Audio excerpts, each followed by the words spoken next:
Hi, I'm Brian Walters, and today we're going to talk about where to file your custody case. And the answer is, it depends on the type of case and some of the history about it. So, in the most common type of custody case is a divorce, and in that case, it belongs where the divorce needs to be filed. And those rules are pretty simple, which is you have to be in Texas for 6 months and in the particular county that you're living in for 90 days. So if two parents have split up, one of them's in Dallas, one of them's in Houston, and the kids are in Dallas, well, either one, whoever files first in either Houston or Dallas, that's where the case is ultimately going to go. That's a pretty straightforward one. Most people, though, live in a situation where they're living together, or if they're separated, they're very close to each other, and in that case, you would just file in the county in Texas where your child is. That's by far the most common example.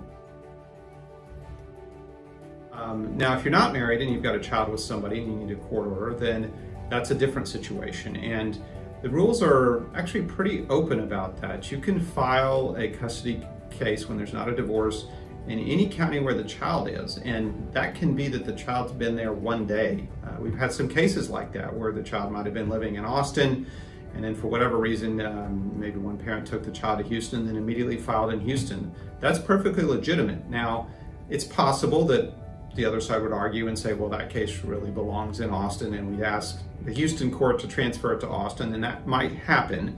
But most of the time it doesn't, partly because it's just not worth the effort, and you're going to probably get a similar outcome from a judge in Austin or Houston or Dallas. I mean, judges are judges, and I think they're generally pretty consistent across the state.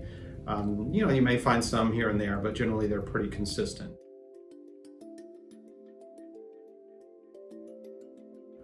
The most complicated cases and the ones with the highest stakes are typically the ones that involve children being in different states. And the rule with that is pretty straightforward, assuming it's a first-time case, which is that it's where the children lived the past 6 months.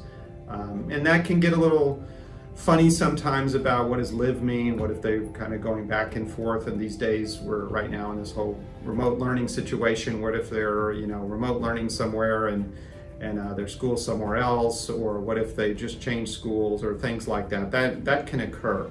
But most of the time it's pretty clear they've been in Georgia for 6 months, or they've been in Texas for 6 months, or whatever the case is. It can get tricky though sometimes. As I mentioned, sometimes kids go back and forth, especially when they're at a younger age. Older kids, it's usually a little bit easier. You're just basically asking where are they going to school, and that's usually where they're living. But there are situations where it's not clear at all. We had a case recently where the parents were living in Arizona, and they kind of both went their separate ways from Arizona, one to Texas and one to California.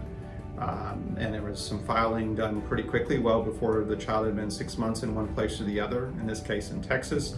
And so nobody was going to, really the case kind of belonged in Arizona, but nobody wanted to go back to Arizona since they weren't living there to have litigation. So it really came down between California and Texas, and ultimately, since the child had been in Texas a little longer than they had been in California, they've been going back and forth a little bit, that the case ended up being here in Texas.